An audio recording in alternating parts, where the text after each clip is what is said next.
Thanks very much, Karen. Greetings and welcome to DA members from around the world. My name is Betsy Attore. I'm chair of the Senior Caucus, and it gives me great pleasure to introduce Candace Carriston, Democrats Abroad's international chair, who will open the event. Candace's first experiences overseas came through studying abroad, first in the Gambia in 2011, and later in Germany in 2013. This time sparked a continued desire to live abroad, which is why Candace left her home state of Pennsylvania for Germany in 2014. Prior to moving, Candace earned a bachelor's in politics in German, gained experience at political consulting firms in Harrisburg and Washington, participated in the Center for American Women in Politics Ready to Run program, and volunteered with the Pennsylvania Democratic Party. Since moving abroad in 2014, Candace has actively led and energized members at all levels of Democrats Abroad. She formed the Bonn precinct in 2016 and spearheaded the effort to develop the area into a full-fledged, thriving chapter by 2018. She drew on her experiences as Bonn precinct captain and Cologne Bonn chapter chair to run for Democrats Abroad Global Chair in 2019. Candace, over to you. All right, well, thank you so much, Betsy, for that warm introduction. Little walk down memory lane there. But greetings to all of you tuning in around the world. We're thrilled to have you here for what has shaped up to be a very special event. And believe it or not, this is actually our first global event post-election. So I think we just need to take a moment to recognize, really what the Democratic Party was able to accomplish, defying all of the odds on November 8th. And, really defying all the odds to get to this point. I wanted to start off by just saying a few words about Democrats Abroad. Maybe this is your first event, maybe this is your 20th event. Regardless, we are happy to have you here. Democrats Abroad is actually part of the Democratic Party. So there are 57 state parties, one for each of the states and the territories, and then Democrats Abroad, which encompasses the 9 million Americans who are living outside the United States, make sure that they have room to participate in American democracy and ultimately have their vote heard. So that's at Democrats Abroad. Really what we aim to do is, advocate on behalf of this constituency and also mobilize them to get out the vote. So we've had our teams working really from January 1st and even beyond that, right? A multi-year approach to take back, a lot of these state legislatures, governorships all around the country. Together we did that. One of the parts of Democrats Abroad, we have our country committees, but we also have our caucuses, who's brought us together today. And Betsy in her role as our newly formed, I think I can still say newly formed, Global Seniors Caucus. So our constituency caucuses, right, to form community again of Americans living all around the world. The Seniors Caucus was formed earlier in 2022 and has been really digging into a lot of issues impacting overseas Americans who are in the senior community and the retired community, and making sure again that we're forming this community and can take those issues back to Washington. So just a few more quick words, tying this all together with the work that Democrats Abroad's teams have been doing and what we accomplished on November 8th is winning is one part of this, but this is really where we start, right? It's what comes after. It's the fact that we defended the seats in the Senate, and we're going to pick up another one, the 51st one on December 6th in Georgia. And it's the fact that we still have a very, very sizable portion of the House of Representatives. So we're here today to talk again about this new legislative landscape and really how we can grow on our successes earlier this month to make sure that we are advocating again for policies for the benefit of the senior and retired community, not just at home, but also abroad, like all of you. So with that, thank you for being here today. I'm excited for the conversation and excited that you're here. Lots of ways to plug into. I'm going to pop a few links in the chat specifically right now with Georgia. You know, I have to get my plug in there, Betsy. We're calling. We have teams all around the world who've sent out tens of thousands of postal mailings to Georgia voters abroad. This week, it was a very rapid project. We have people making thousands of calls to Georgia voters overseas, making sure again that they have the information that they need to cast a vote in the December 6th runoff election. And no other part of the Democratic Party, there are a lot of good parts of the Democratic Party, no campaign, no other state party, the DNC itself is not responsible for overseas voters in the outreach. And that's our unique ad. So if you are interested in supporting our programs, making sure that we reach these Georgia voters and mobilize them around the runoffs, I do invite you to plug into our volunteer programs as well as our helping to fund them.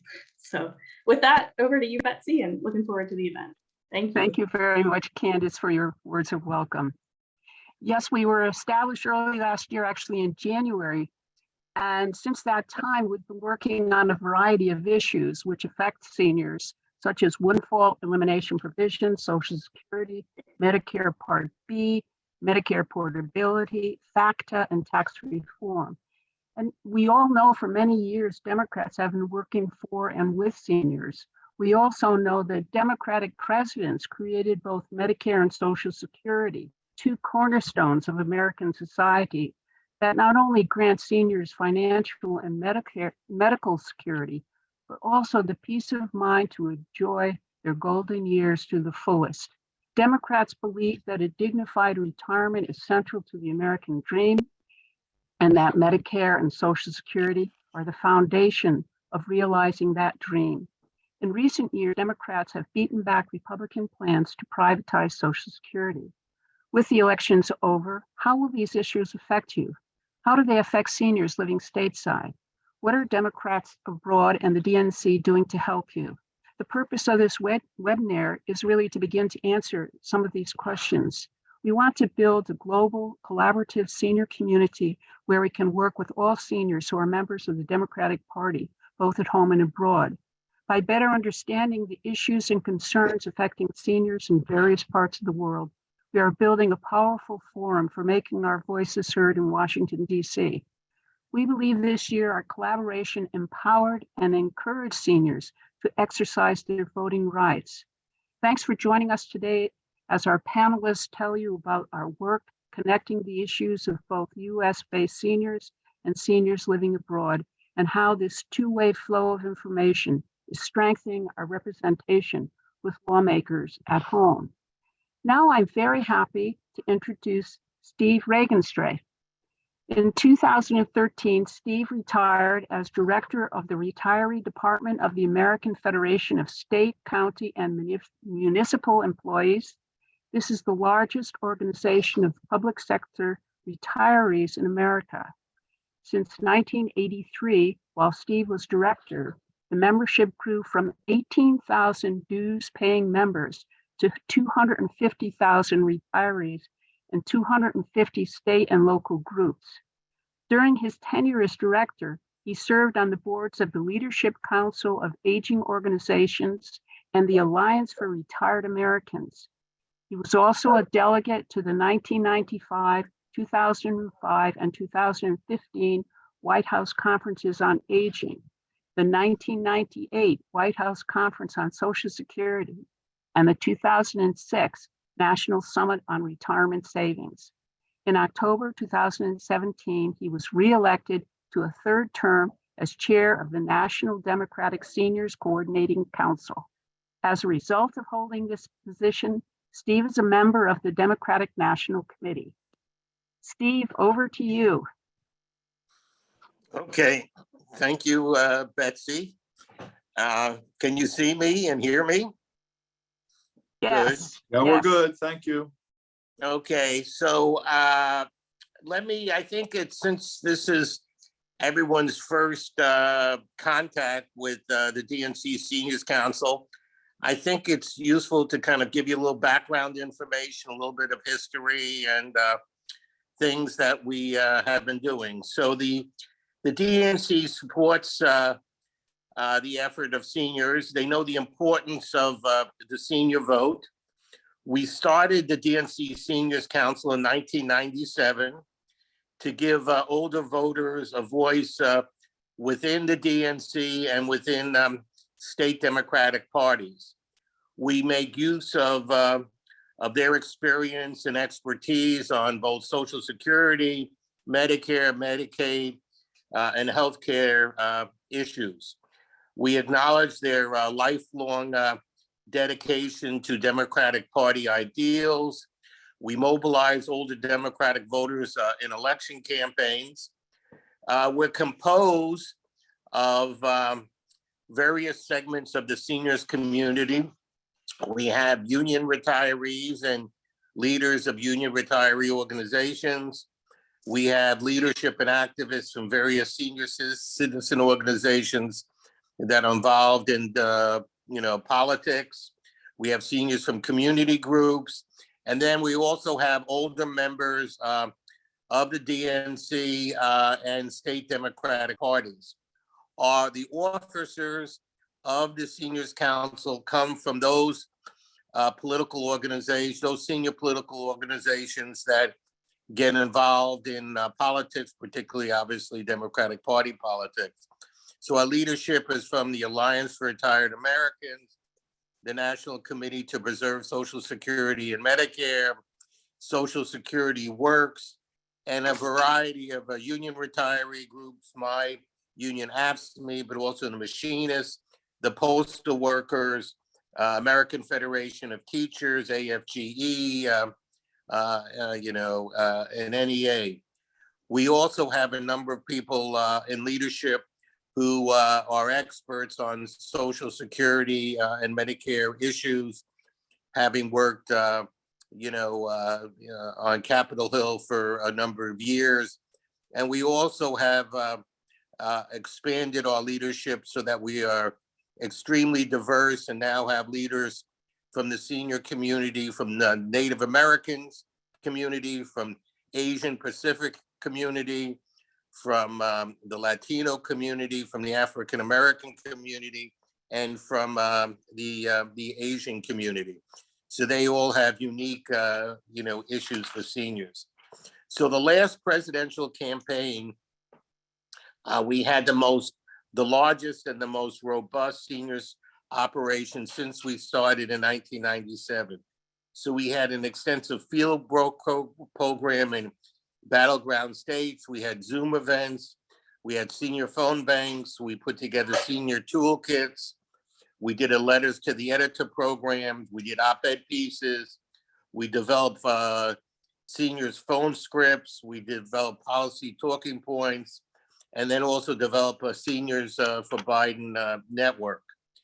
We are also extremely proud that we got both in the Democratic Party platform and the Biden plan for old Americans, whole sections on issues important to senior citizens, Social Security, Medicare, Medicaid, empowering Medicare to negotiate prescription drug prices, expanding home and community-based care. And so that has kind of set the foundation for the work that we've been doing since Biden got elected. One issue that I know is on top of your agenda and is also in the Biden proposals, as well as in the DNC platform, is the elimination of both the GPO and the WEP, which I know is a major issue for Democrats abroad. So that is top of on our issue. And for example, the union I work with, AFSCME, we have a lot of members, who were affected by the GPO and WEP. So it's you can rest assured that it's top on our list. Now, just recently, the Inflation Reduction Act had major issues that were important to seniors. So for seniors, the big item is cutting prescription drug costs. Today, Americans pay 2 to 3 times what citizens from other nations pay for prescription drugs. 5 to 7 million Medicare beneficiaries will see their prescription drug costs go down because of the provision in the Inflation Reduction Act allowing Medicare to negotiate prescription drug costs. 50 million Americans with Medicare Part B will have the peace of mind knowing that their costs at the pharmacy are capped at $2,000 per year, and that will directly benefit about 1.4 million beneficiaries each year. Also, 3.3 million beneficiaries will benefit from a guarantee that insulin costs are capped at $35 for a month's supply. These were obviously all important issues to seniors and important issues during the campaign. What is amazing is that there was overwhelming support to allow Medicare to negotiate on prescription drugs. It's not surprising that 89% of Democrats supported that provision, with 0% opposing. Independents also supporting allowing Medicare to negotiate on drugs, 81% in favor, 0% opposed. But what I also found amazing was that among registered Republicans, 87% of registered Republicans support allowing Medicare to negotiate on prescription drugs, and only 2% oppose that provision. So we use obviously that issue, during this campaign cycle. It was a major issue among seniors and something we pushed. But I don't want to look some couple of other provisions in some of the earlier pieces of legislation that impacted seniors. In the American Rescue Plan, it stabilized the multi-employer pension program, providing 10 million Americans with the economic security they were on the verge of losing due to many pension plans nearing default. So that was a very major issue to stabilize these multi-employer pension plans that has, as I said, had millions and millions of beneficiaries. And also on August 10th, President Biden signed the PACT Act to expand health care for our veterans and to increase VA benefits for veterans exposed to burn pits and other toxic substances. So let's spend a minute talking about the off year election. So seniors were an important constituency. In 2018, the last by year, 66.1% of those over 65 voted. In the presidential race, amazingly, 74.5% of seniors voted in the presidential election, the highest percentage of voting of any age group. In 2018, seniors made up 26% of the electorate. In 2020, 22% of the election. And seniors are a large percentage of the population in a number of battleground states across the country. In Florida, they represent 26%, Maine, 25%, Pennsylvania, 23%. Union retirees are a particular important group. In the presidential race, union retirees supported Joe Biden by 69% versus 30% for Trump. So we won union retirees by 39%. So that's something I'm particularly proud of us and our leaders. So 2 or 3 seniors are now on Facebook. So that's an important resource that we need to maximize and use for seniors. Historically, seniors have made their decisions early. So we need to always begin our outreach early. And vote by mail has become a much bigger issue for seniors. It was big in the 2020 presidential race and the same in 2022. So the issue that kind of you're addressing today, we have state senior councils in some 20 states that now have state senior councils. Most of the battleground states now have senior councils. We had an active program this year.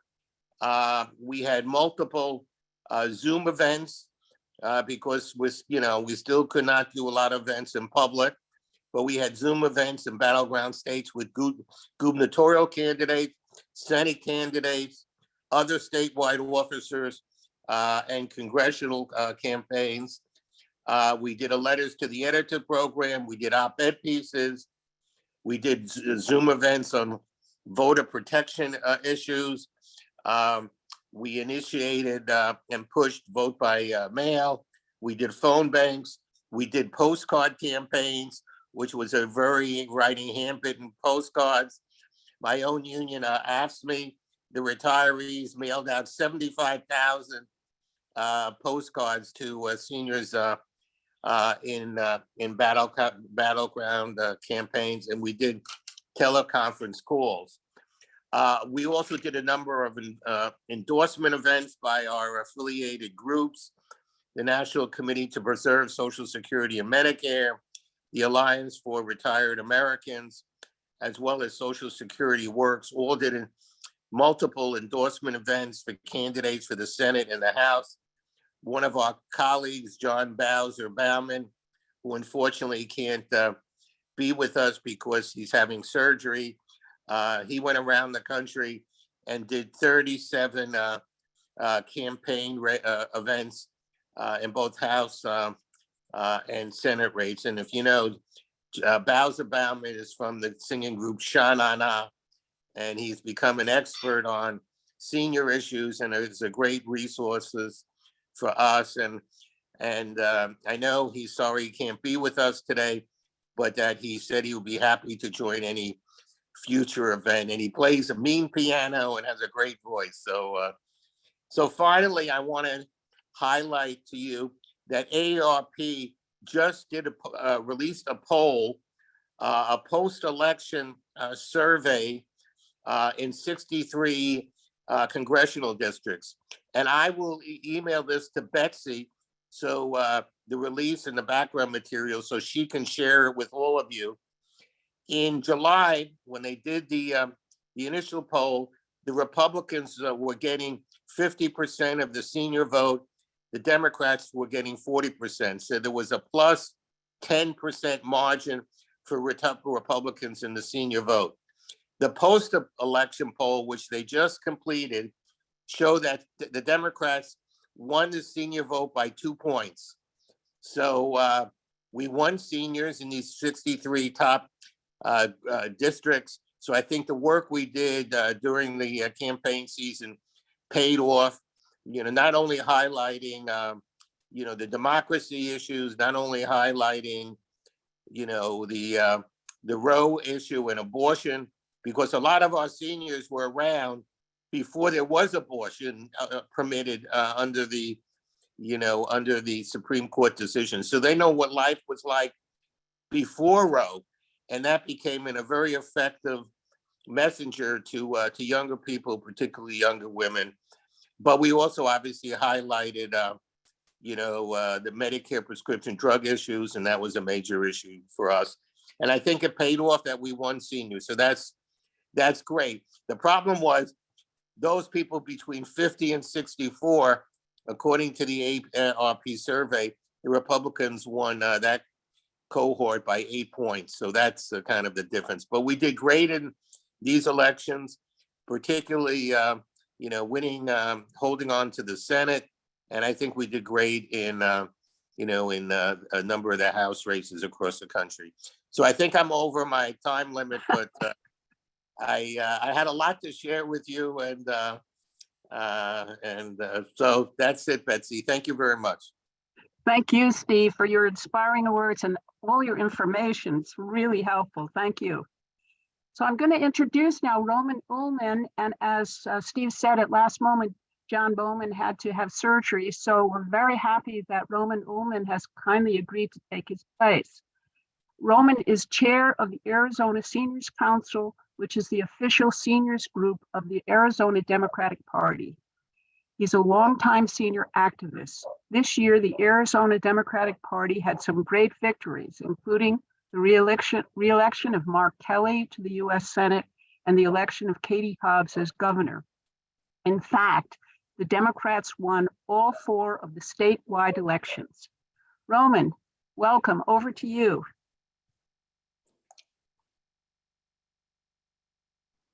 Thank you, Betsy. Since Steve did such a fantastic job talking about everything that AFSCME does and everything that we have accomplished and are working for in Congress and state legislators and what have you, let me talk about specifically Arizona. I just want to give you a little bit of my background, though. I have a degree in political science from Wayne State University. I had a very strange kind of education process. I quit high school, went in the Marine Corps, came out of the Marine Corps, went back to high school, then decided I needed a college degree. I was working for the city of Detroit for 30 years. 20 of those years was in administration. And the whole time I have always been a member of AFSCME, even when I was an administrator. We had stewards in our department that I was working in saying that I had gotten them out of a job. And I said, what are you talking about? And he says, well, you solve all the employees' issues and we have nothing to do.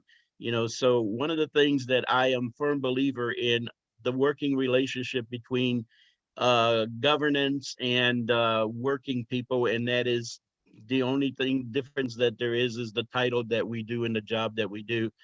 But things work best when you have a friendly relationship. Back in Michigan, I was a officer of the state Democratic Party for 25 years. I moved to Arizona and got involved there, and it's been very interesting. One of the things that's always kind of bothered me is that in a lot of institutions and unions and what have you, once you become a senior, you're forced to retire because it's sort of like, well, suddenly you lost all this wisdom and knowledge that you had, and so I said, no, we're going to work for seniors. With Steve's help and in the Democratic Party leadership in Arizona, we turned that state around where they used to get, the Democratic Party used to get maybe 40%, 45% of the senior vote. And 2 years ago, we got over 50% of the senior vote, and we sent Joe Biden to Washington. This year, we decided to do that again. And our chapter of the seniors in Arizona did some interesting things. Like we made an ad that we ran on the radio program. We spent $2,500 to run that ad. And we didn't talk about candidates. We talked about seniors' issues. For instance, why is it that they're always attacking Social Security, Medicare?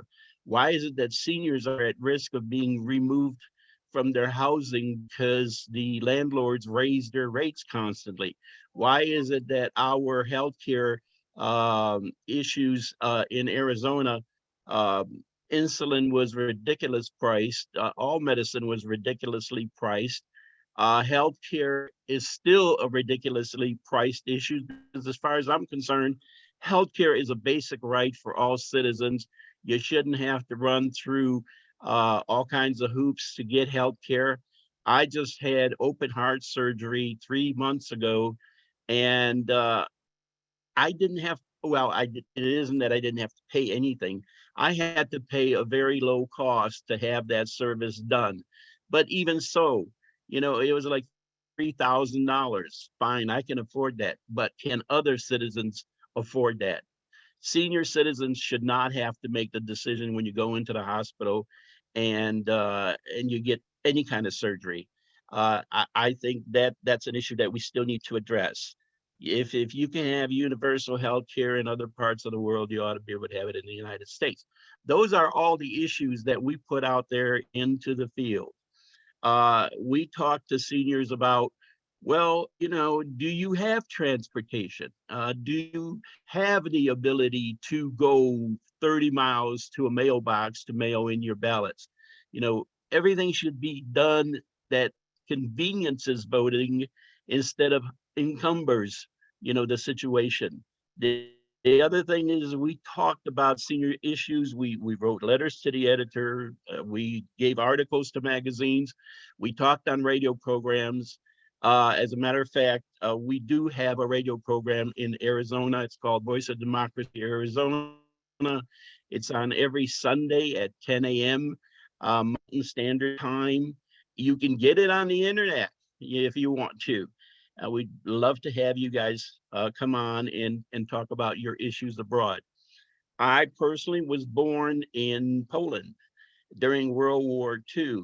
My father was an American citizen, and right after the war, he had to flee back to the United States because the communists wanted to send him to Siberia. And so, as you know, I mean, my heart is still back in Europe. And I married a wonderful Polish girl, and so we've raised our kids so they speak the language. I think people who do not realize how important it is that we can speak to other countries and that other countries speak to us. Communication is the most important tool that we have. We have to put the spotlight on corruption. We have to share information. We have to empower all of our seniors with the facts. The simple fact is, you know, you tell somebody, okay, well, you know, what is one of the issues that our veterans face? Housing. How come they face housing? You know, they should be able to live in, I don't know, some magic Shangri-La place once they come out of the military, and that's not true. A lot of them live under freeway bridges and what have you. We have one of officers who lives in a rented facility. They recently came in and they painted the place and supposedly fixed the electricity. And they told them, well, you know, you have to pay $500 a month more on rent. They can't afford that. We should not have seniors who are worried about where are they going to live. There are all of these issues that are ready-made for our senior population to share with their neighbors, to tell them, here is what the Democrats are going to work on. That's another thing too that we're not very good at, is we're not good at packaging. The Republicans can take a piece of cow dung, put a ribbon around it, and they'll tell you, here's a Christmas present. You know, we need to package. We need to inform our neighbors, our church members, family members, what it is that the Democrats are fighting for. Because communication is the best weapon we have. If we share the information with our communities and our families and what have you, the Republicans don't stand a chance. You have people running in Arizona who are the worst of the worst. You know, Carrie Lake worships Donald Trump. And she talks about, you know, FBI ought to be disbanded. We shouldn't care because we're the patriots. Well, they're traitors. So what we have to do is we have to counter their lies. We have to tell the truth. One of the biggest things that I say repeatedly to people, you're against refugees. You're against people coming to the United States to escape violence, to escape hunger, to escape rape. You're against.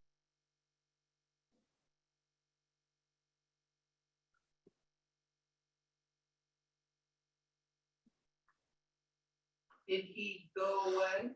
Roman, you're muted.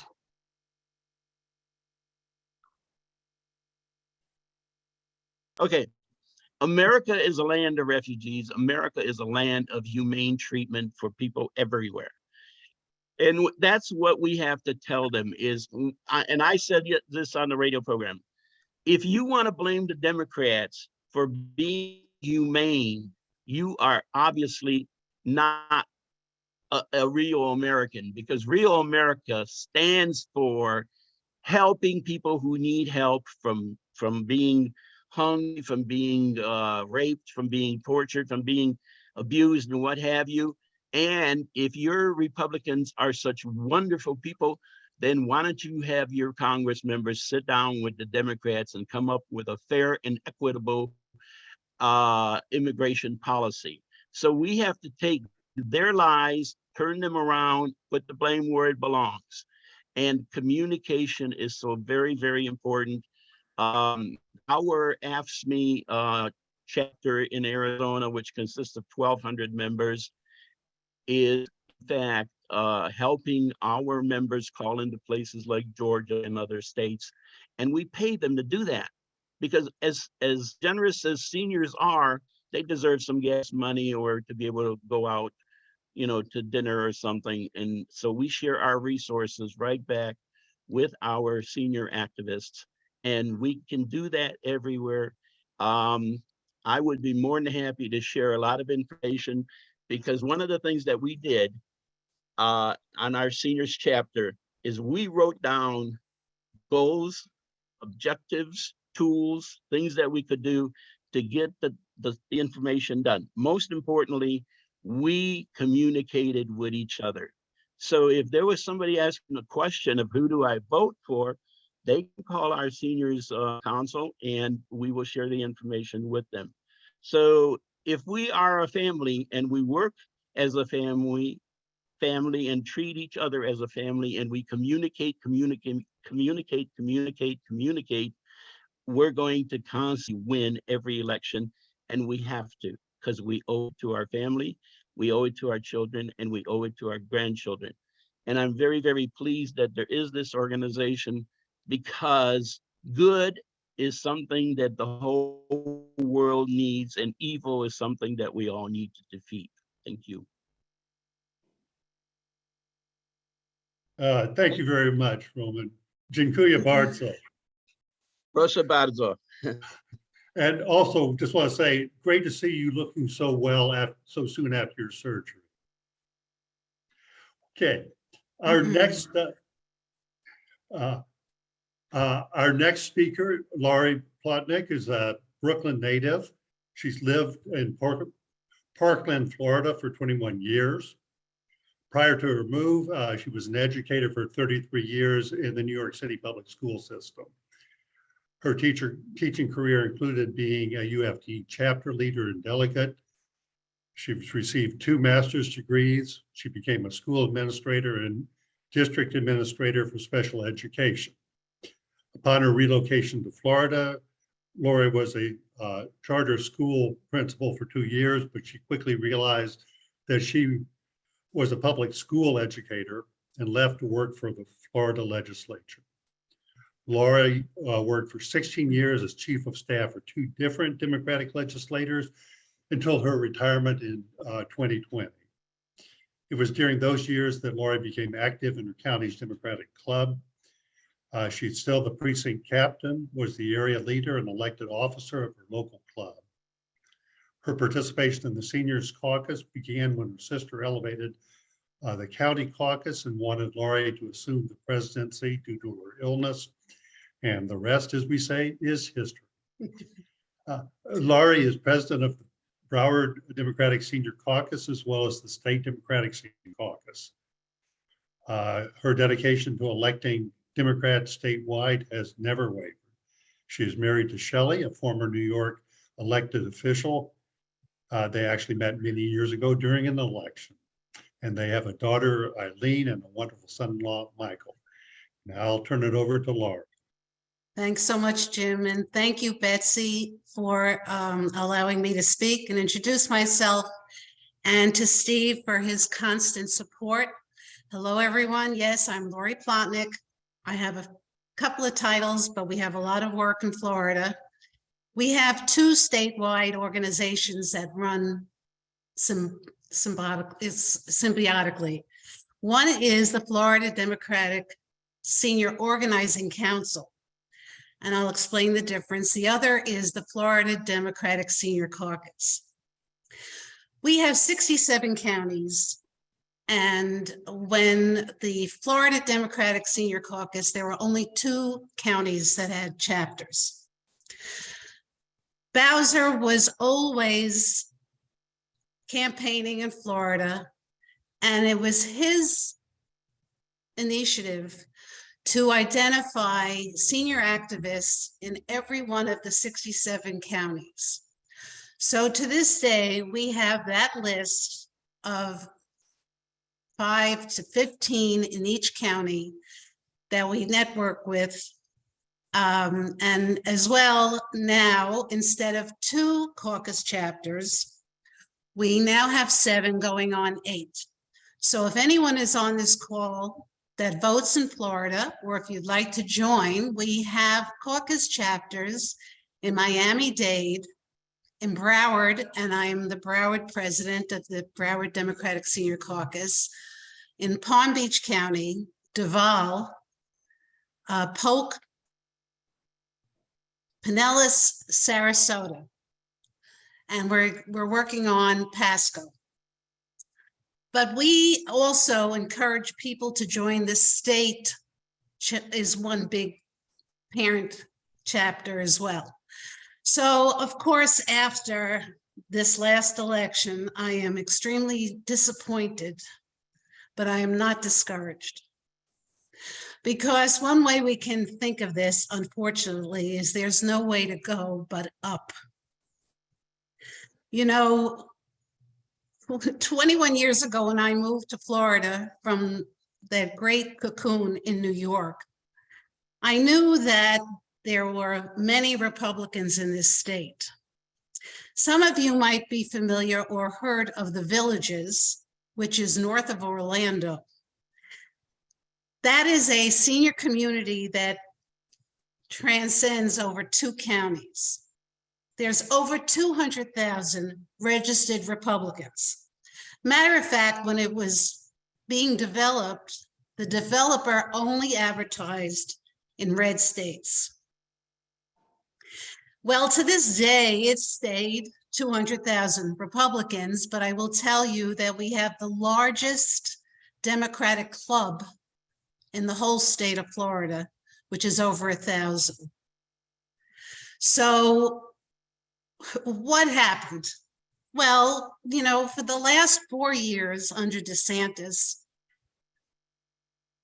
he ran with it, winning by a very small margin, but he drew the lines in Florida without opposition. We tried in the courts, he won.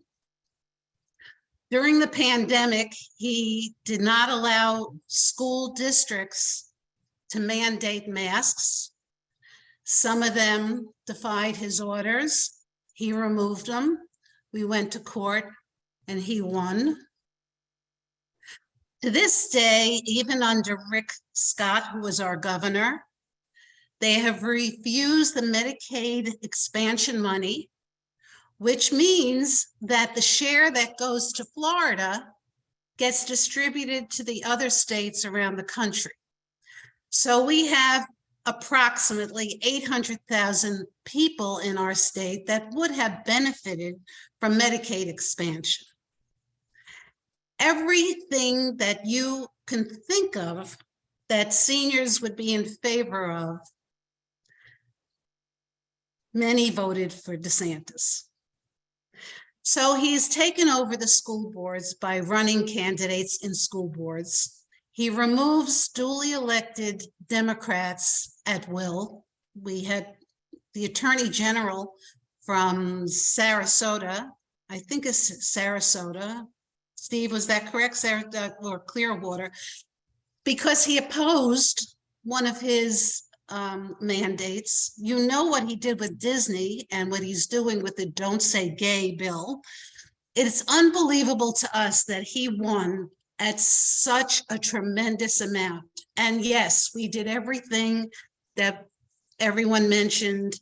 We, of course, are all in agreement with all the policies and issues. But every group, organization, state, county, city has a different personality due to their makeup. Now, during this past election, the Florida Democratic Party was promised a lot of money. During the presidential campaign of 2020, it received $35 million from the between the DNC and the DSCC and all the Democratic committee. This year we got $1 million. We had no money. We had no organization. Our candidates had their own ideas of what issues they should run on. The two top tier candidates, the two top offices, decided that abortion was the issue and a woman's right to choose. Well, Florida is made up, as you know, of many Hispanics who do not believe in abortion. We did not do what Arizona did and talk about all the other issues: democracy, inflation. We tried through our Democratic Congress people to talk about the Inflation Reduction Act. But I'm feeling that maybe when that insulin kicks in January, people will realize what the Democrats have done, because so many people in Florida do need insulin, and they do all have stories about how much it has been costing them.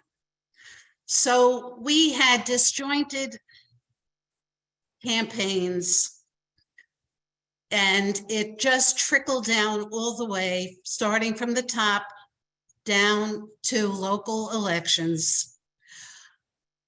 We had no presence on television and radio to speak of.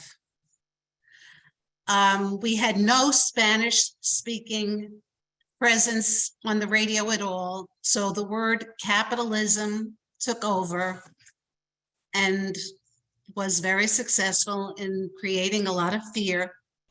And by the way, DeSantis was able to counteract a woman's right to choose with one of the most effective TV ads that was playing over and over and over again.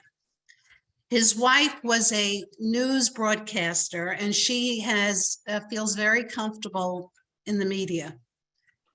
And she is a breast cancer survivor. And it was just her talking about how Ron helped her with the children, helped her through the illness. And somehow that resonated so much more than a woman's right to choose in the state of Florida. So this past week, I don't have to tell you how much soul searching and autopsies were going on. But the bottom line is, if we continue to do the same things, we're going to have the same outcomes. So I am thrilled to connect with Seniors Abroad, because I do think that together we can be more effective in all of the issues that affect us, and even sharing best practices. So we're going back to the drawing board. And by the way, you know, we had a lot of voter suppression laws passed under Ron DeSantis. And when they realized that we outnumbered them in vote by mail ballots, the Republicans, decided to pass a law that as of December 31st, everybody's vote by mail registration expires, including theirs. But they figured that ours, exceeded theirs. So as of January 1st, we have to do a tremendous re-education program to everyone that to re-up their applications to vote by mail. So of course, these things are different in every state, but that's what the state of Florida, that's what we're up against. Now, the Republicans were much better at door-to-door and voter registration. They had the money, they paid people to go door-to-door. They paid people to register. And we had a tremendous influx of people because of the pandemic, and because our state, we do not pay state income taxes. So it becomes an attractive state for older Americans.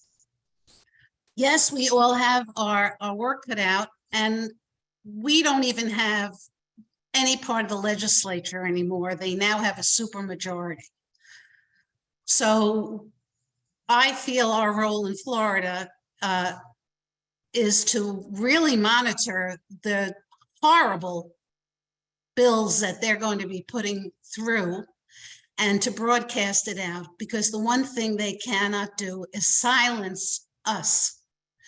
So we have monthly Zoom meetings, and I would love to share them with you. And Steve has been very gracious in giving of his time and coming on our Zoom meetings.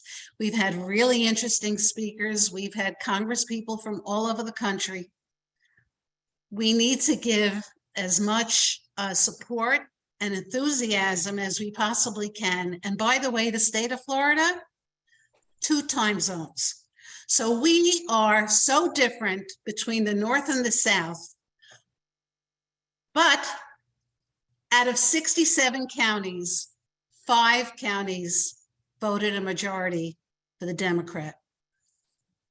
So we no longer had Miami-Dade. We no longer had Palm Beach County, Boca, all those senior communities. So I welcome an open communication. I hope you will like us on Facebook, the Florida Democratic Senior Caucus. I will put my contact information in the chat. I did express to Betsy that I have another call, so I am sorry I cannot stay longer, but I thank everyone for everything they do, and thank you for the invitation and allowing me to introduce Florida. Well, thank you so much, Laurie. We appreciate it. Our next speaker is Karen Lee. She's a native Ohio voter and a graduate of the Ohio State University, which is all of you already know, is second only to the University of Michigan in prominence in academic circles. Sorry, I graduated from Karen, so I had to put that in. Karen has been a member volunteer in DA Greece since 2005. At the international level, she was invited to be part of a 5-member team that drafted and conducted the Democrats Abroad grassroots organizing survey and co-presented the finals at the International AGM in Heidelberg in 2007. She recruited and managed 90 volunteers for the Obama inaugural celebration in Athens in 2009. She also attended the regional AGM in Berlin, 2010, as part of the delegation to promote DA Greece being reinstated. In 2013, Ms. Lee was elected one of 2 at-large members of the DA Greece ExCom, making initial contacts in view of chapter building and outlying areas. Her academic background in international studies and modern Greek studies, her career and volunteer experience in journalism, as well as organizing and consensus building, and her personal interest in Greek traditional dance and culture contribute to her determination in this effort. Elected chair of DA Greece in 2015, Ms. Lee served 2 terms. At the international level, Ms. Lee joined the founding steering committee of the Global Black Caucus as a placeholder pending local volunteer in 2017. And wrote the criminal justice sections of its terms, TOR, as well as a follow-up report on gentrification. She is also a without portfolio member of Seniors Caucus and ECCC Watchdogs. She is currently one of 3 co-leads of the DA Ohio team, having been tasked this year with recruitment of Ohio candidates for online Meet the Candidates events. So now it's my pleasure to introduce to you, turn the floor over to Karen Lee. You too. Thank you, Jim. And I was thinking that after that rather long bio, perhaps I should cut my speaking time to 5 minutes. Okay, I sent it in earlier. I'm going to see if I can share screen because I have notes. Yes, let's see, where did it go? Oh, good grief.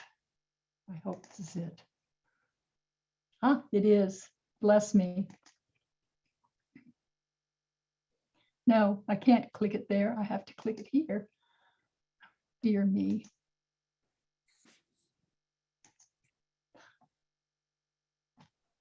Voila. Can you hear me? Okay.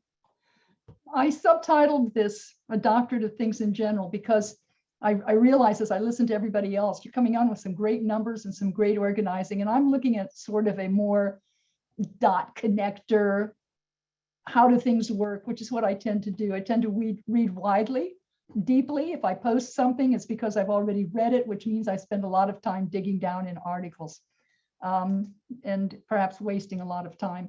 But I also, in this array of experiences, both local in Greece with our members here, and also making contact with people outside of Greece in Democrats Abroad, and with people on the home turf in Ohio, recognize some things that get in our way.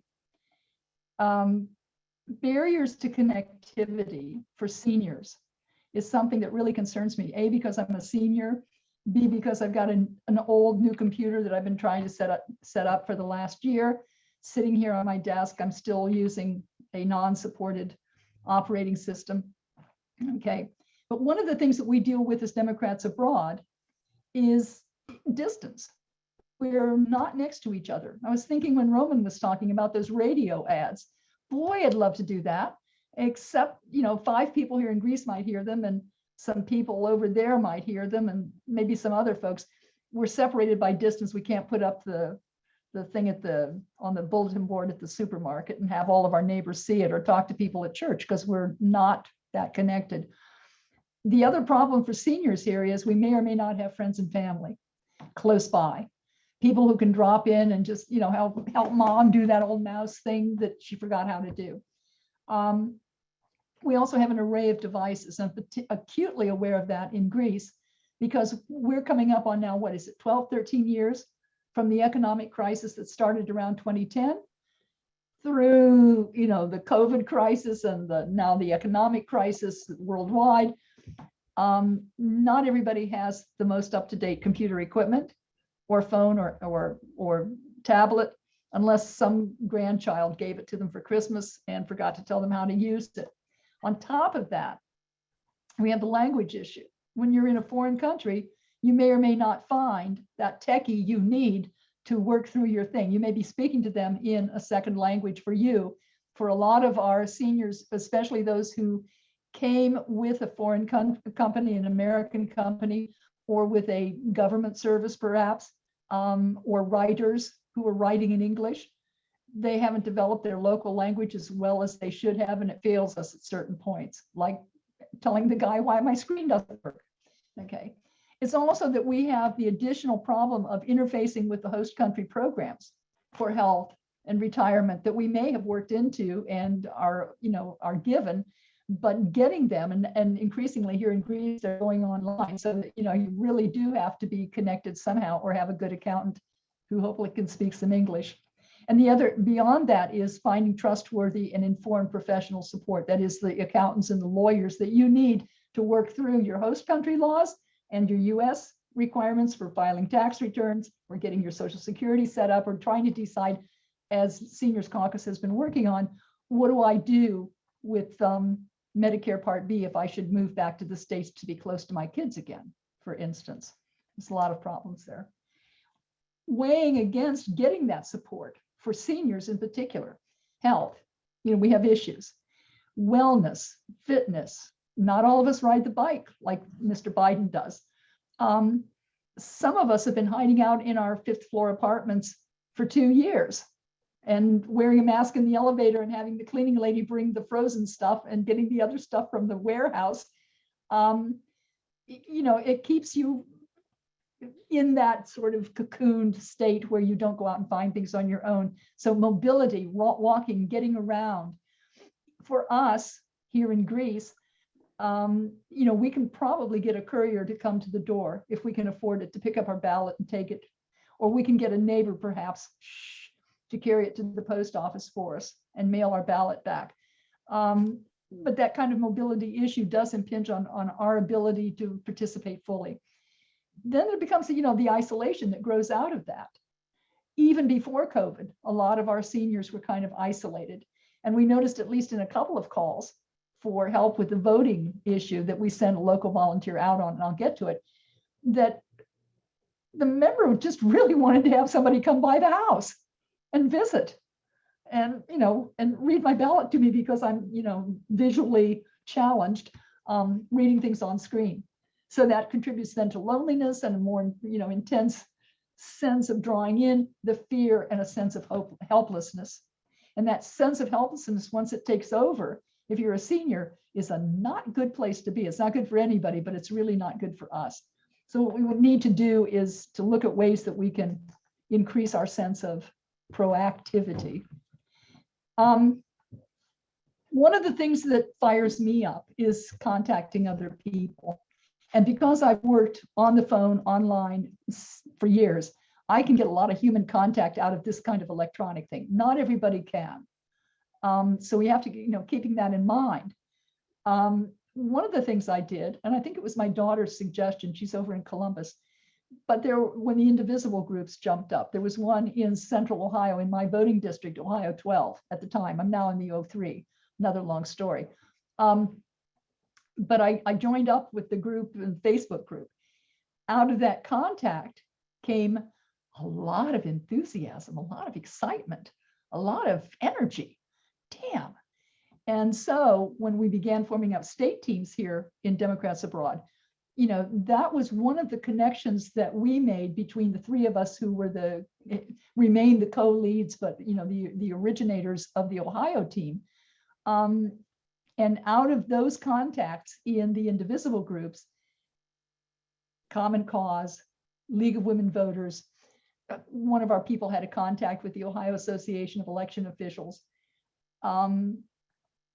Those are the people who helped us get through to David Pepper, who helped us get through to the staffers at the state party, who helped us get the lists of the candidates and the staffers and the schedulers for the candidates, so that when we began running Meet the Candidates all through this past year, we got 100% of them, of the statewide candidates participating. And we got 13 of the 15 House people. So those were really important friendships that we began to form. And now the information sharing is rich because they're closer to what's happening. I went to yesterday, actually, the Thursday action group of the Central Ohio Indivisible group now.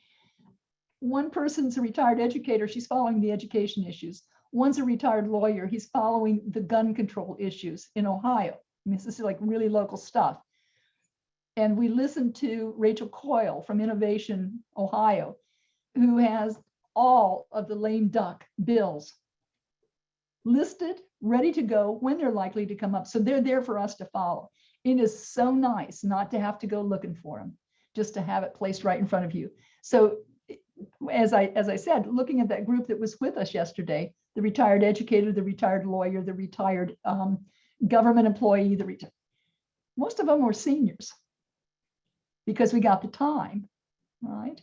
And they've got the contact with the local information.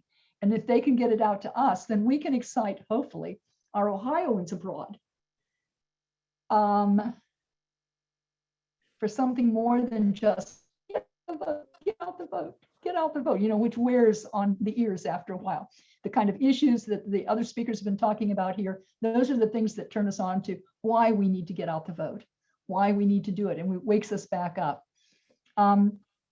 We don't always have to reach out just to the party organizations, but we can do that. We should do that. We coalesce, we share information, we don't replicate activities, we coordinate our activities. We can also critique what goes on, and that's really important. The soul searching that Lori was talking about in Florida, we've got a little bit of that to do in Ohio as well. And finally, though, this is a really important point, when we contact our folks on the home turf or the home state, or take it as you will, stateside, we begin to educate them about our unique issues abroad. Most of them do not know that we don't get to use our Medicare outside the United States. And, just hearing it, it's like, what? You paid for it, you paid into it. Yeah, right. So what are you going to do to help us get it? Finally, here kind of on the local level for us more, Voting is a connectivity issue. If you don't have the equipment, you can't get that email ballot in time to send it back fast. So we ended up, we got stuff, both local calls and also through the Democrats Abroad intercom network, which brings questions from Call Hub and from what people email in. So we got some of those to handle. I need to move the faces here that I keep seeing in the corner of my screen. If you see me looking up as I talk to you, I'm sorry. You're there. Voting is a connectivity issue. We had this one 80-year-old plus, a friend of mine, we argue all the time. She could not get her printer to print out her New York ballot in one page so that she could sign it and send it. It kept splitting it into 2 pages. I think we finally sorted that out, and she called a techie that she knew who came by and helped her fix it. Or perhaps it was her son-in-law in Oregon. I couldn't. But another 80 plus, who is a friend of mine from Columbus, we've done it now 2 elections where we go online with Skype, we share screen. The first time she had her techie come over because she's a little bit better healed and she can afford to pay him for a special visit. So he comes over and he helps her download the ballot, print it, and save it. Save it, both the blank copy and also, you know, scan and save your print, your marked ballot. In case something goes wrong, you always got those to send. You don't have to redo them. And then I help her through the cut paste and stick the thing on the envelope and, you know, the kindergarten issues. We had a great time. It's great fun. It was an easier run with a 90-plus-year-old, a retired ambassador, actually, because his family was there to help him once we sorted out the Pennsylvania issues. Those kinds of things are really important touch points, though, where people's equipment and their software and their ability to use it and their understanding of it, especially for the senior members, can get in the way of easily voting. If it works for you and you don't have any hitches, great. But if you have one hitch, it's very demotivating. So we need to look at this. The other one we had was a sight impaired 80-plus-year-old. She could not read the ballot on screen. We sent a volunteer over, actually it was our GOTV chair, went over and sat with her, distanced, wearing their masks, and read what was going on the screen and said, yes, you've marked it right. You know, he said, there, have I got it? Yes, you got that one. Okay. So the voter marked the ballot. This can be done online as well. We have to be a bit careful about it. We can't mark the ballot for them, but we can provide that support and we can read the questions out loud, or the state ballot issues, which usually are god awful long. We can read those out loud for people who have difficulty reading them. There's probably a lot of other ways that we could help our senior and somewhat challenged by various issues members abroad to enhance their experience and maybe become volunteers. I'm thinking of one on the Ohio team who hardly said anything for the first 3 meetings that she came to of our planning committee, but she was doing Call Hub. She was doing the phone banking, and she has become the go-to person for the Democrats Abroad phone banking questions, what the script looks like, what needs to be added to it, how that affects Ohio, and so forth.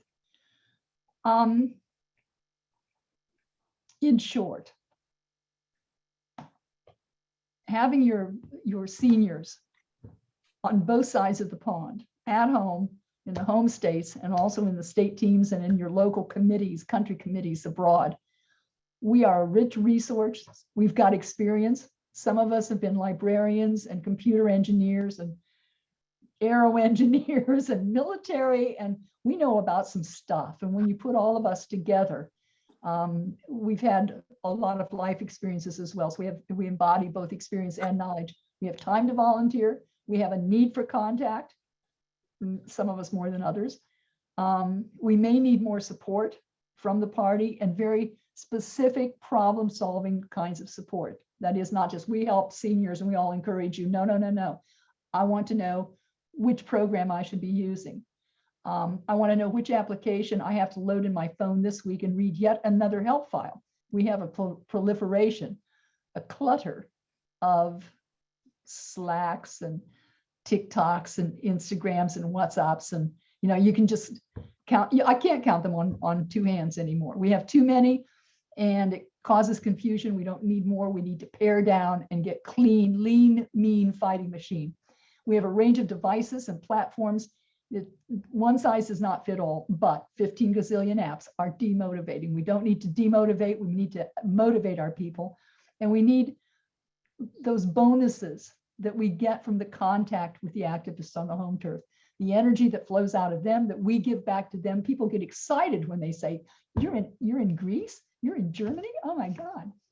So at the same time, we also need the support of the national party. As Florida also mentioned, Lori did. Ohio was not designated a battleground state this year. Our senator did not get super support from the national party. He raised a lot of money on his own. But if you look at what we got in Ohio so far, we have the longest serving woman in Congress, Marcy Kaptur, won again. We have 5 out of 15 congressional districts. They expected us to have 4. We also won the 01 in Cincinnati. That gave us 5 people. Add up the numbers though. 5 out of 15, that's 33%. If you look at how our statewide candidates performed, everybody else, Senate and governor, lieutenant governor, attorney general, secretary of state, and so forth, they all performed in the high 30s against 60. Almost kind of a 40-60 range. Try 6 into 15, and what do you get? Or 15 into 6, you get 40%. In other words, we should have 6 congressional candidates just with the way the mentality is on the ground in Ohio at this point. We also need to change mentality, because the way we have been gerrymandered, and you're probably all aware of what happened in Ohio, we had long-term fights with the maps. So the way we're gerrymandered puts the educated, elite, college educated, and people of color, particularly our Black, but it's not just Black, it's also, we have a large Latino community in Ohio because of migrant workers who have settled out years ago. We have some recent immigrants from Somalia. We have a very large Somali community. We have a growing Muslim population. We're scrunched into Cleveland, Columbus, Cincinnati, and Toledo, a little bit in Dayton. How do we reach out to the rural people who tend to vote against us and who made the difference in electing people like Jim Jordan back to the House? That's another thing. That's message and figuring out how to get the message out. But fighting through these lame duck issues, which they're coming like a flurry now for the next couple of months.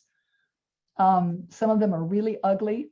We have, the genital inspection bill. We have, heartbeat bills. We have some really ugly stuff that the GOP is putting through. Boom, boom, boom. And some of it they know won't pass, but it's good posturing. It's good for the red meat base.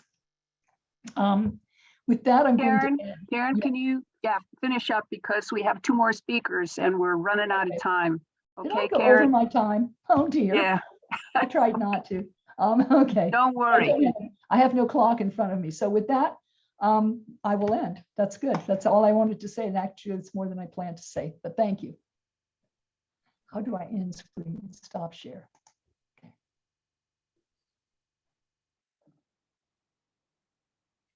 Okay, thank you, Karen. Nice words, a lot of insights, a lot of wisdom. Thanks again. I'm going to introduce Annie Grawl. Annie is Secretary of the Democrats Abroad Barcelona chapter, a member of the DA Spain communications team. She's also active in the Wisconsinites Abroad state team. And in that capacity has served as a liaison between Democrats Abroad and the Wisconsin Democratic Seniors Leadership Council. Annie, please. Hi, thanks for inviting me today. I'll try to go quickly because I know we're running behind time. To be honest, I have a bit of imposter syndrome. Probably the youngest one here. I'm only 57 and unfortunately still a decade away from retirement, but Betsy insisted that I could provide a different perspective. So that's what I'll try to do. I'm going to start out by talking a little about the state teams without repeating the things that Karen said too much.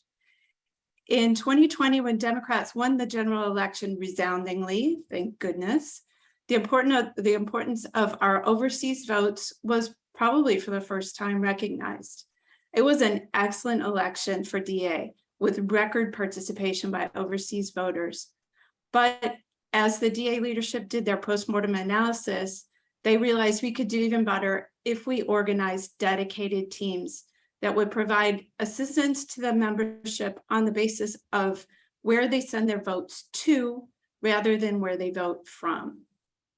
And there is a logic to this. If you've ever tried to answer an overseas voters' questions, as I did many times in my role as chapter secretary in 2022 and again in 2020 and back in 2020 as well, you learn that there are 50 different sets of rules, 50 different deadlines.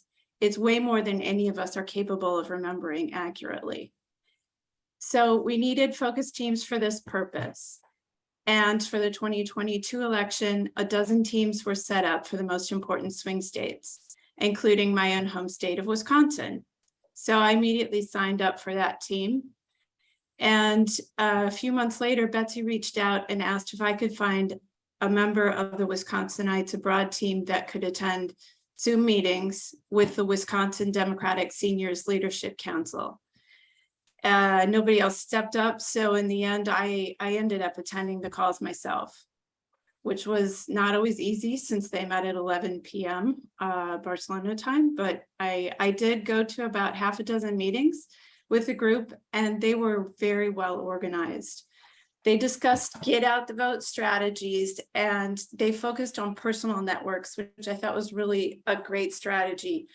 As Lori said about Florida, it's a lot more effective to talk to your own friends and neighbors, and they're more open to being convinced by somebody who they actually know, rather than receiving a cold call or having strangers show up on their door. And that's what the Wisconsin seniors team was working with. And I think that's a strategy that works well here for us as well. They also organized events with speakers from the highest levels of the WisDems party, such as the chair, Ben Wickler, and with Senate candidate Mandela Barnes. And at one event, we heard from a pollster at Marquette University, which is the most highly regarded polling outfit in Wisconsin.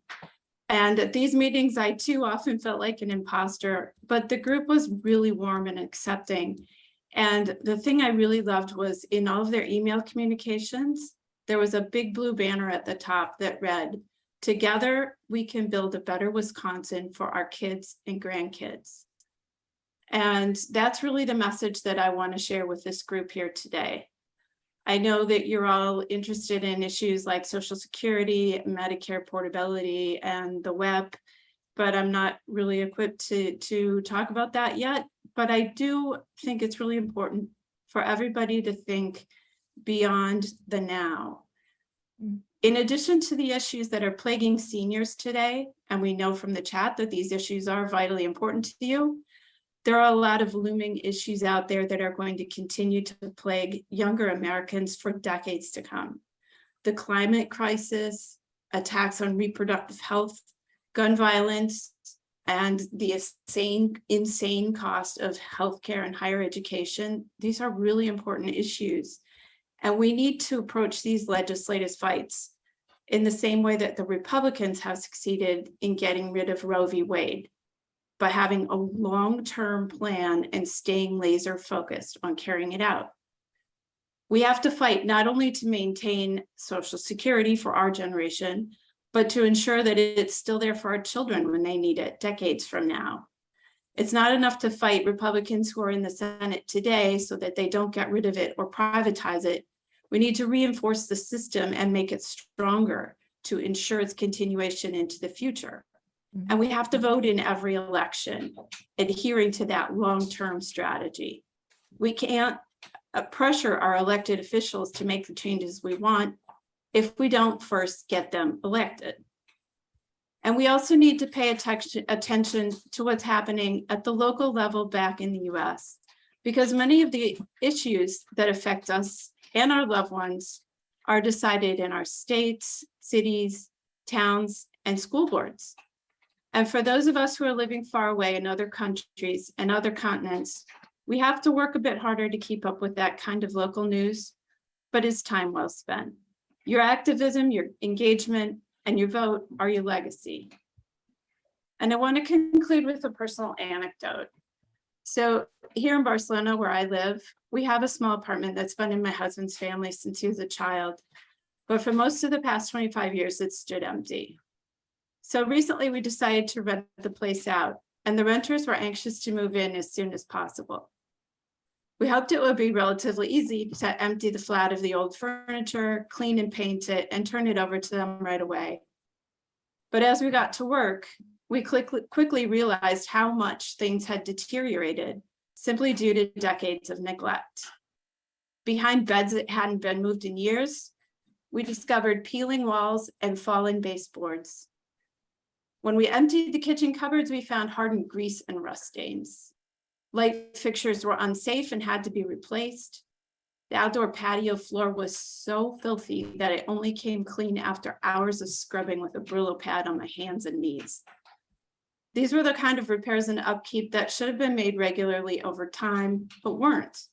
All the family members assumed that someone else would take care of it, and of course, nobody did. And in the end, a job we hoped that would take a week or two at most took 2 months and cost far more than we had budgeted for. And I think that's a good metaphor for Democrats abroad. 2 years from now, we have another general election. And once again, it will be the most important election of our lives. I know we're tired. We just got through one really big election and we worked really hard. But again, in 2024, democracy will be on the ballot and it will be another ugly uphill battle. And we need to have our house in good running order. And we can only do that by committing now to the regular care and upkeep of our organization, Democrats Abroad. We need to invest in our infrastructure, and that means talking regularly to our friends about these issues, means volunteering, donating, organizing, and preparing now for what lies ahead. In the words of the legendary speaker, Nancy Pelosi, do it for the children. Thank you. Thanks, Annie. That was nice. I like the personal to the political and ending with the kids. That resonates very strongly with me. Thank you. Okay, we'll move on. I'll introduce Gina Schwartz. Gina is a 66-year-old American woman who's lived in Munich for the past 27 years. Her dad grew up in Starnberg and insisted that she speak German at home in the US. So Gina grew up bilingual. Before moving to Germany at age 35, she was a systems analyst at USDA, running the food safety inspection services systems in Washington, DC. She followed her heart and moved to Munich for an 18-month contract at Hewlett-Packard, working as a learning products engineer. After her daughter was born, she became a freelance translator, editor to have more flexibility. Her husband left her when she was 59. A year later, fate brought her back together again with a Swedish boyfriend she had had when she was 19. Nice. And they'd had a long distance relationship between Sweden and Germany since then. As a digital nomad working part-time, she could work from anywhere. Munich has been her home for the past 27 years. She loves the city. With her dog, Nera, she enjoys traveling, camping, sailing, balcony gardening, and work as a volunteer tutor. Gina votes, and the issues that concern her are WEP, Windfall Elimination Provision, FATCA, taxes, bureaucracy in general. Please take it away. I was going to mute myself. Yeah. Welcome, everyone. I feel a little bit also like an imposter because I'm new here. And so far, my work has consisted of coloring postcards, colored lots and lots of postcards. And especially during the 2020 election, I not just colored postcards, I crocheted an entire pandemic quilt because I had so much nervous energy.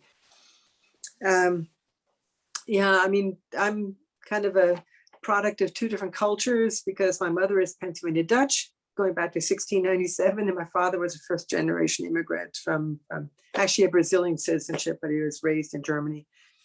And so I grew up bilingual, also in Hamburg and also in the US.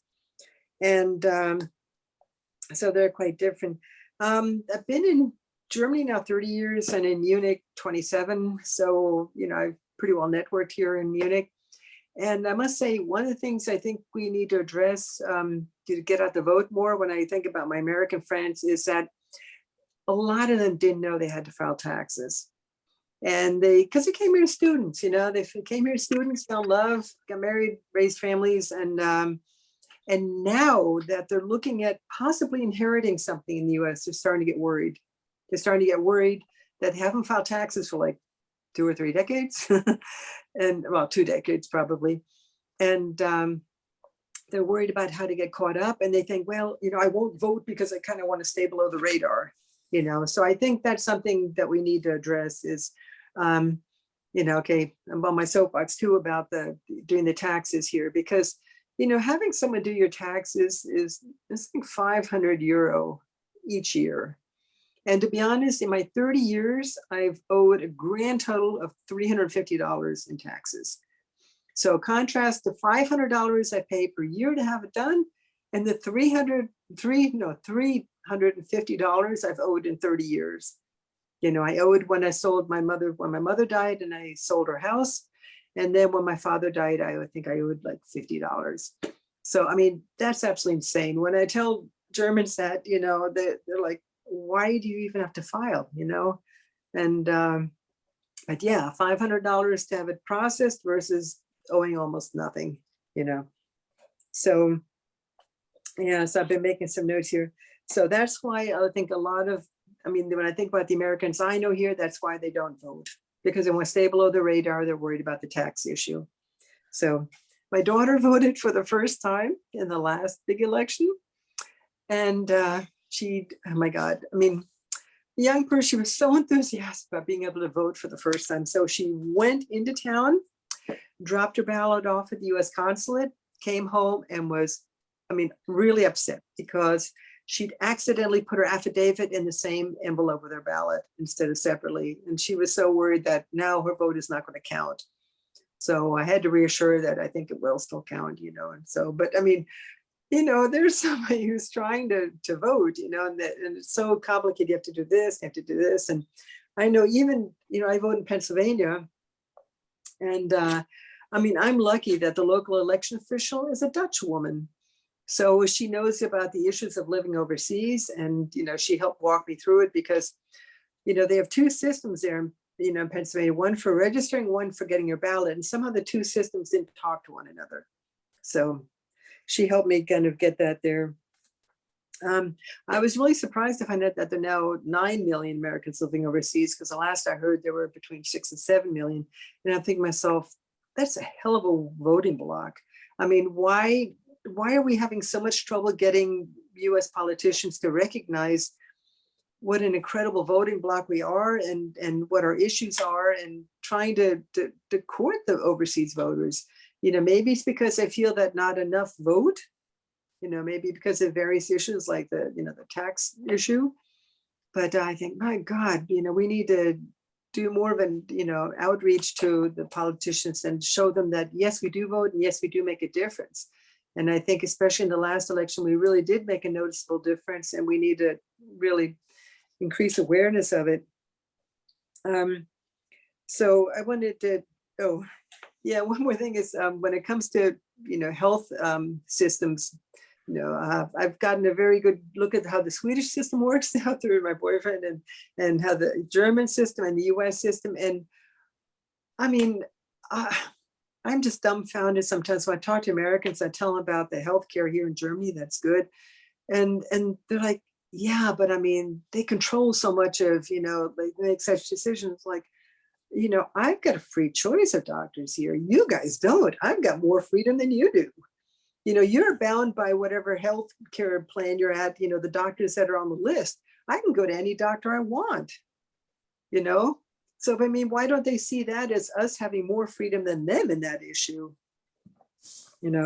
So And one of the things that's dear to my heart is this windfall elimination provision, because sometimes I look back and I think, oh my God, I did everything wrong in life, but then I think, no, I actually did things right. It's just, the system's not right. But, I worked in the US for 20 years, paying into Social Security. I worked for USDA, I used to run systems. And when I decided to retire, then I figured it out. And, with the windfall elimination provision, I'm just under, 20 years, I'm just under the limit. So they would cut my Social Security by 60%.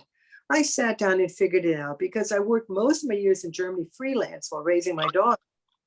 That, so I didn't pay into the German system as much as I did into the US system. And I figured out that if I got the two pensions together, the German and American, I would get less than I'm getting from just Social Security. So I have never applied for the German pension. I can't, So a year after I started getting Social Security, I got this nasty letter saying, are you getting a pension from anywhere else? Because if you do, you've got to tell us. And I wrote back to him and said, no, thanks to the windfall elimination provision, I can never take the German pension that I'm owed. I said, because I would get less than I do from you alone. So consider it a contribution to the German government that you are making every month, So now the situation is my ex-husband and I say ex, but we're still married on paper for various reasons. And, I'd love to get divorced, but in Germany, the way it is, if one person was kind of a stay-at-home, work-at-home mom, that they take your combined pension points, put them in a pot and divide it down the middle. Okay. But if that happened, I would again be in the same situation that I'd be getting a German pension and they would cut my Social Security. So I can't even afford to get divorced, because then again, it would reduce my Social Security, even though it'd be pension points that actually theoretically he earned, So I mean, that's absolutely insane. Yeah, it's just insane. And when I tell Germans about this, they're like, yeah, but you worked there 20 years. Why wouldn't you get the full amount? And you have to say, well, this is a long story. And to be honest, I used to work at USDA. My very first project was working with a guy who was very close to retirement. And he said that at that time, so this was like 1989, they'd phased out the old government employee pension system and brought them all over into Social Security. And they wanted him to switch to Social Security. He said, I don't want to. He said, the old system is better for me. So I think that the windfall elimination provision was partially to punish people like that who had been, career government employees, and then where they were trying to force them into Social Security, and if they didn't want them to, stay with a government pension and then maybe work at Walmart as a greeter or something in retirement. So, but I mean, it's just insane. My high school class has a Facebook group, and one of the people there is a woman who's an absolute wonderful science teacher. She was a school administrator for decades, paid into their retirement system. And then she decided, no, her heart was really in teaching, and she wanted to go back to being a teacher. So she went back she's a fabulous teacher. Everyone loves her. She does so much with the kids. Now, why are we punishing someone like that?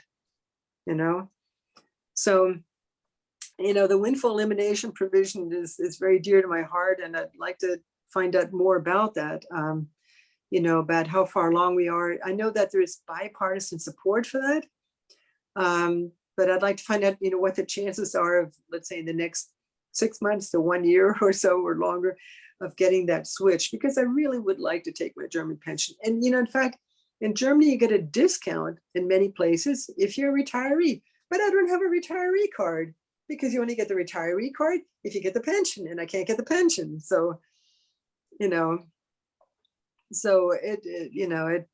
it's insane. And then also with FATCA, to give you another example of just how messed up it is, deal for banks dealing with the US, I had a little bit of money that I wanted to invest here. So I made an appointment with a bank. We sat down, we went through 1 hour, went through all the different options and everything. And the guy's filling out things on the screen, he comes to the very end and he says, oh, there's a question here. Is this person a US person? And I said, yeah, I'm American. So he put that in and it came up, sorry, not allowed, can't open this account. So I just spent an hour there picking the perfect investment, and then to be told, no, sorry, I can't do it because you're an American. So it's a lot of, these are issues specific to Americans living overseas. Well, not the Windfall Elimination Provision, because that affects school teachers and such. But yeah, I'd like to, work on getting that repealed, or at least made more fair, because it just doesn't make any sense that Americans living overseas cannot take the pension in the country where they live, despite, working there for years and years. So, okay, that's my soapbox. And yeah, so my family goes way back in Pennsylvania, 1697. So that's why I vote in Pennsylvania. And also because it's a swing state. Thank you so much, Gina, for your insights. Appreciate it.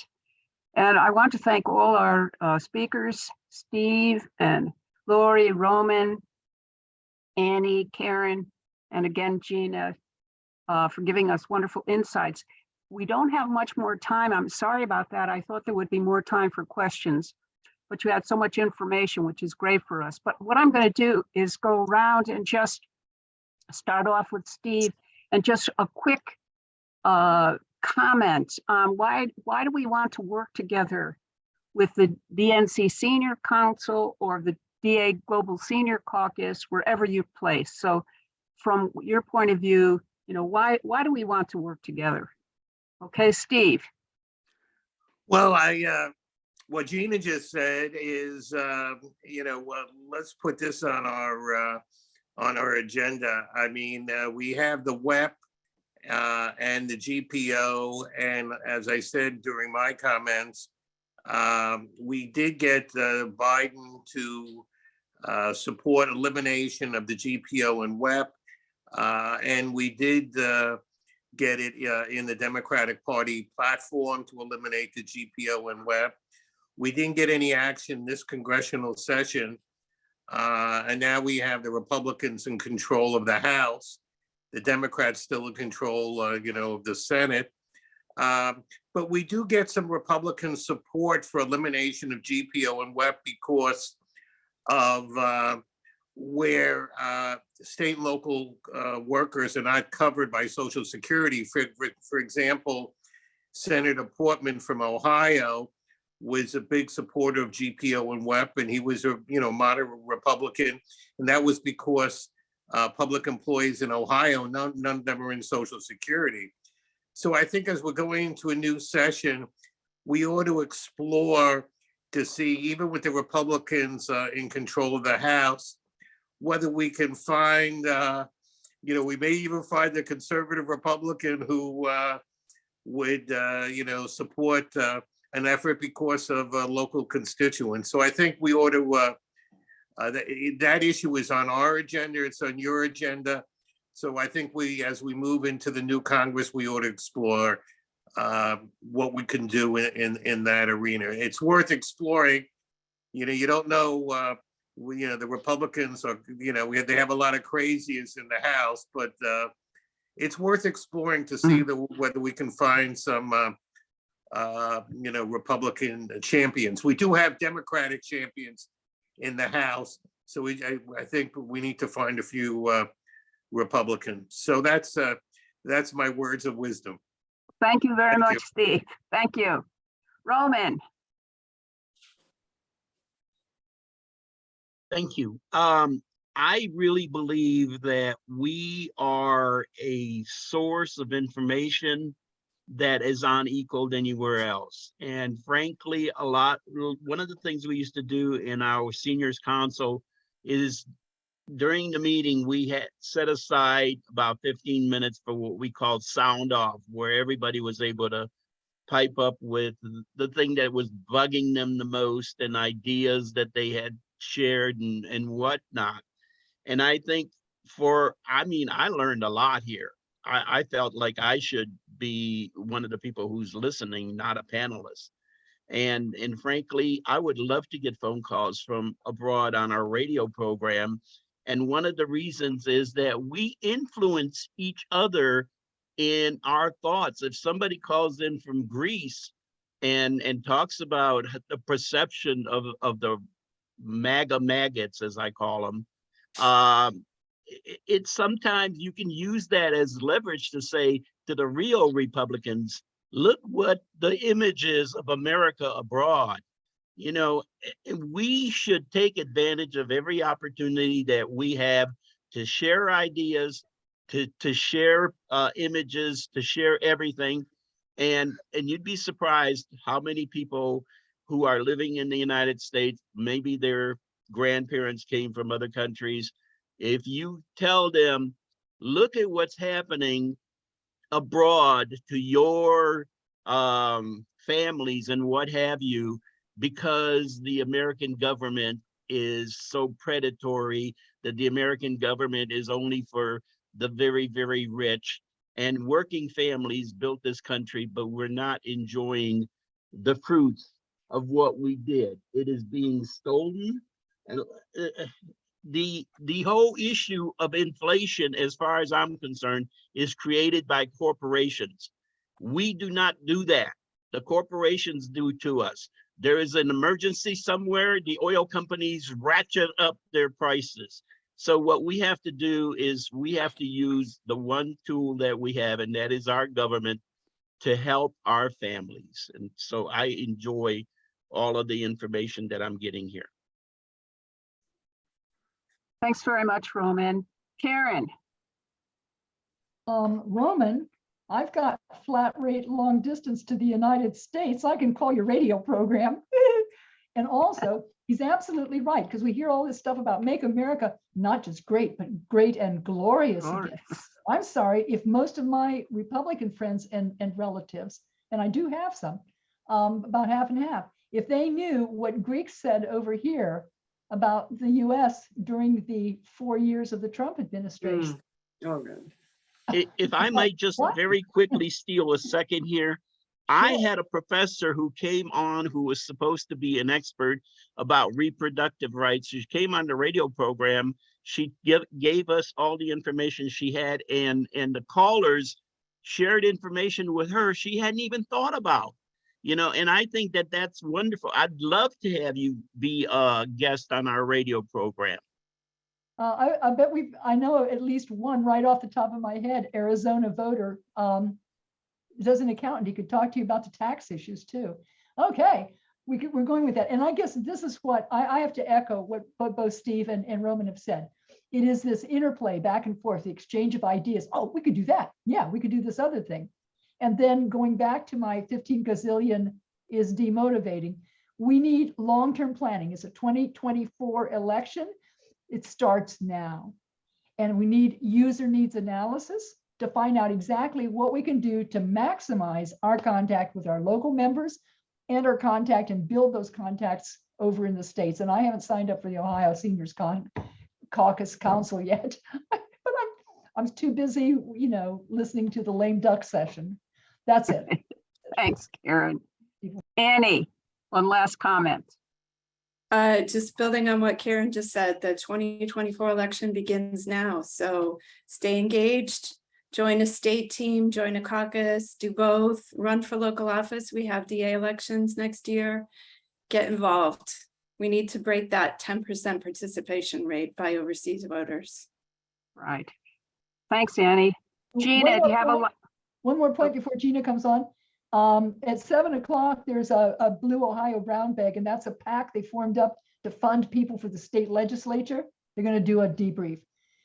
We need to run every office. Anybody on the state side, if you can, any influence at all. We leave no dog catcher unbothered. Thank you. Right. Thanks. Gina, last comment. Thanks, Karen. Well, I was just going to say that, you know, people in the US, you know, I mean, Republicans sometimes think, okay, well, they have so much more freedom in the US. But getting back to what I said, that, you know, if you're in a health insurance where you can only choose certain doctors, you know, we actually have more freedom here. And, you know, there's also a freedom of just having to worry about stuff. For example, you know, my boyfriend last year, he managed to drop a knife into his foot in the kitchen while he was doing dishes. And it's, you know, like hit his big toe and severed a tendon. You know, I saw how the Swedish healthcare system works. they drove him 1 hour to a specialist hospital. His copay was the equivalent of 10 euro. The entire operation by specialist doctors to re-sew the tendon and everything, his copay was 23 euro, you know? So when you talk about freedom, I mean, and to me, you have a lot more freedom if you don't have to worry about some of these things. So that, you know, I don't know, people have this idea that, you know, you hear these words tossed around like socialism, oh my God, socialism and stuff. And, you know, I say to people, well, you have social security, you know, like, so, you know, I think that we need to, when we reach people in the US, we need to focus on, you know, learning from each other and also saying, you know, freedom also means freedom from having to worry about going bankrupt because of medical bills. Freedom means freedom from having to worry about having 20 or 25 years with a student debt. You know, my daughter went to the University of Passau for a bachelor's. You know, her copay per semester was 64 euro. 64 euro. There was a student union fee and included the bus ticket for the city bus. So, you know, so freedom also means freedom from having to worry about going bankrupt, freedom from being in, you know, like decades worth of debt for your education. And I think when we talk to people in the US, we need to emphasize things like these, that these are not giving up freedom, but actually giving you more freedom. Absolutely. Absolutely. Thank you very much, Gina. So we've come to closing time. I just want to thank all our panelists and the participants, DA Global Caucuses, the International Chair Candice Carrison, International XCOM Karen Frankenstein behind the scenes, Jim Dobson, Dan Smith, and all the members of the Senior Caucus Steering Committee. Our event wouldn't have been possible without you. So if you're not a member, join Democrats Abroad, join the DA Global Senior Caucus, where we work on Medicare Portability, Medicare Part B, and we have a committee also on WEP, and support Democrats Abroad. Every dollar you give to our work helps to elect Democrats who will fight to make life better for all Americans and especially seniors. Okay, I just want to say keep up the good work. Thank you so much, everyone, for attending and participating, and a great program. And thank you very, very much. I'm sorry that we have to stop and we don't have time for questions, but you can. Yes? Stolat. Yeah. Stolat. Stolat. Live 100 years. Yeah. Okay. Thank you so much. Thanks, everybody, especially our friends from the States. Thanks very much. Bye-bye.